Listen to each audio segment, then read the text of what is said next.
Hi again and welcome back to my YouTube channel. Those that follow this channel know that I make a lot of predictions on this channel and get an awful lot right. If you look in the press, I've got all sorts of things right through the years and I'm still getting it right, hopefully. Some newspapers have even called me the next Nostradamus. Well, that flatters my ego wonderfully. But I'm going to talk a bit about how we predict the future and also a little bit about how Nostradamus did it. Now, those of you who know the work of Nostradamus will know that he was he was born in 1503 and lived to 1566. And he's probably known best as the best seer of all time, really. And his prophecies were all published during his lifetime, including the Great Fire of London in 1666, the French Revolution, they say he predicted, Napoleon's defeat at Waterloo. He's allegedly says that he predicted Hitler's rise to power and its consequences, the atom bomb, the attacks on Hiroshima and Nagasaki, and so many, many more things. And how did Nostradamus do this? No one actually knows for certain, because he destroyed his notes of his techniques at the end of his life. So we don't know for certain what happened. But we do know that legend has it that he used scrying.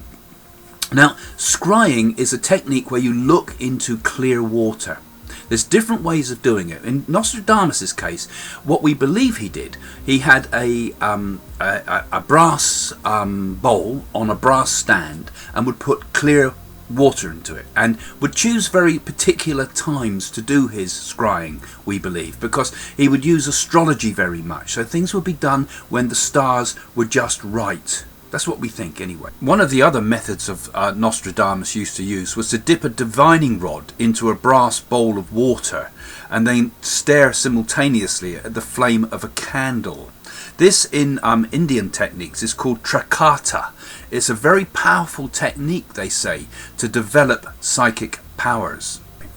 And also he would use, they say, would put ink or some black liquid of some sort into the clear water, and it would form like clouds of ink, and in those clouds he would see pictures.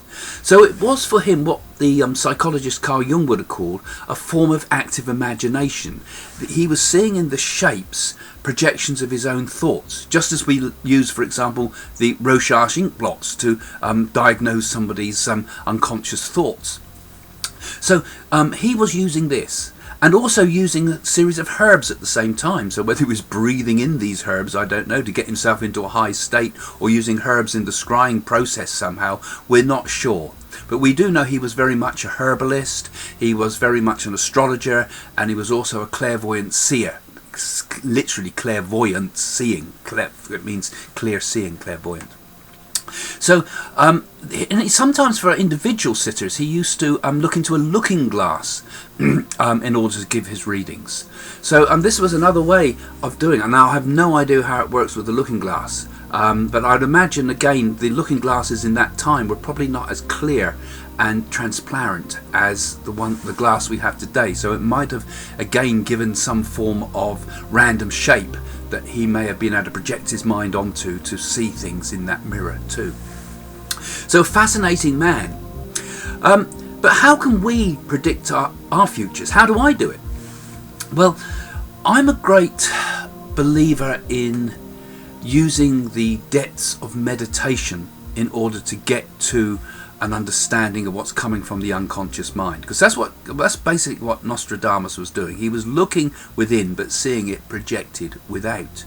Now in my work, I work by going basically into the depths of myself, going into that still place within ourselves. Then each of us, there's a very, very still place, a place of great peace, a place of shanti as they call it in Hinduism. And it's only from the peace that understanding can arise. You know, many people will go into retreats, and all the holy men in the past have usually retired from the world for a period of time. They may go up into the Himalayas, they may go into a cave, they may for a period of time go into a monastery, or find some modern day type of retreat. And it's when we can withdraw ourselves from the world for a while that we're able to let the mind completely settle down. I'm sure in Nostradamus' time it was less hectic than it is today. No social media, no television, very little entertainment, you know. So you had plenty of time to sit quietly late at night, for example, and let the thoughts appear. And in order to make predictions nowadays and to see the future as Nostradamus did, we must do similar techniques. I'm lucky that I have my own meditation room where I can seal myself off for long periods of time, if Jane lets me, and go into a deep state of meditation. But I understand it as it arises from the stillness. First, you must find the stillness. And then once you've found the inner stillness, look for the ripples, as it were. You know, just like Nostradamus maybe saw it in the ripples of the water. These are in fact the ripples of the mind where we see these things. We see thoughts arise. And sometimes, if we're very astute and we're very aware and we're very at peace and we're not worried by what we see, we may see glimpses every now and again of what is to come. And if we've sat down in advance, we've kind of incubated the process, as I might say, you know. Some people might use dreams to do a very similar thing because it gets you into that state where the mind is relaxed and the rational mind in particular is away. So if we ask ourselves to have a dream about something before we go to bed, so we might write a note to ourselves and put it under the pillow and say, tell me a dream about the future. We've ordered the unconscious to give us information. So sometimes we're stimulating insights into the future. The same thing has been done with experiments with hypnosis sometimes, where a person's been hypnotized and told that they're a psychic and they can see the future, and they start to give accurate predictions about the future. So we all have this access to this inner peace that I spoke about earlier, you know, and it's in that quietude that we can get our information.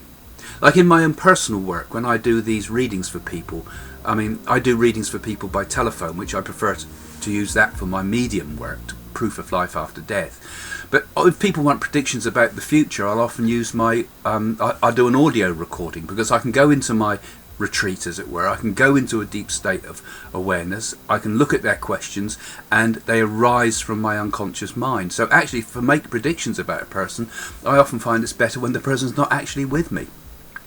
But there's lots of techniques. I use the I Ching to do my work, but there's lots of other tools you can use to help with your interpretation. You know, first we've got to get it from the unconscious, like I've said, through that greater self. What some could even call the Akashic record, that there's like a memory out there of all that has happened and maybe all that will happen, that we connect to this universal mind. But we do it by going within. And those that have read my books, particularly my book Messages from the Universe and Mystic Journey to India as well, and the film Mystic Journey to India, will know that I've had a lot of interest and work with what we call with the Indian oracles, with the secret oracles of India. And there's a number of these, you know, some of which I've written about in my book and some which I haven't shared with people yet. But these oracles were written by people long ago who had fantastic insight. Thousands of years ago, they wrote about the things that are happening now and can write about the things that are happening in our individual lives. They must have had some form of omnipresent, transcendental, super expanded consciousness. They were supermen and women that we just can't even begin to compare ourselves with now. They conquered time. And they saw through time and wrote us messages today. It's almost like a science fiction story when you unravel all this, and yet it was all done and it's all there. And when you see it and you find it, it's completely shocking, and it makes even people like myself look kind of very humble compared to the fantastic gifts that those people had in those days. So if we want to connect again to understand the future, and why we want to see the future is another thing too. We have to ask questions about that, but I'll leave that for another video. But the way we need to do it is to get into that state that is beyond our normal rational mind. Get into that super peaceful state, that state of absolute stillness that is beyond thought, you know, where thought has vanished for a while. And then the first thoughts that arise are those gentle ripples from the unconscious mind. And that's how all the great seers, I believe, have done it. And that's why it's good sometimes to take a retreat, because not only do we maybe get a real glimpse of the future, but sometimes when we let ourselves become still, it kind of becomes clear to us where we're supposed to be going, doesn't it? It's like when we wake up after a period of sleep, in the morning we kind of think, oh, why was I worrying so much last night? I know what I've got to do, you know, because you're rested and you're at peace. And I think when we let ourselves get into that peaceful state, all the answers are there that we need. We may not necessarily need to see the future, but we might need to know the right path to take, because we know our heart will draw us in the right direction. Because the power of the heart, the power of the conscience too, can draw us in almost automatically into the right path. Like I said, I'm very interested in the I Ching, for example, and that talks about the Tao, T-A-L, the golden thread, as it were, that runs through all events. No matter what the spiritual weather, we can always find this golden thread that will take us through and do the right thing at the right time, you know. So that's what we've got to find in ourselves. We've got to find that alignment with the perfect path that we take at any stage. And so it's not so much really what we need to do is know the future. We just need to know the path, and know that that path will take us to the ultimate goal of human existence, which is enlightenment, awakening, and that is the perfect happiness that you can find. So there you are.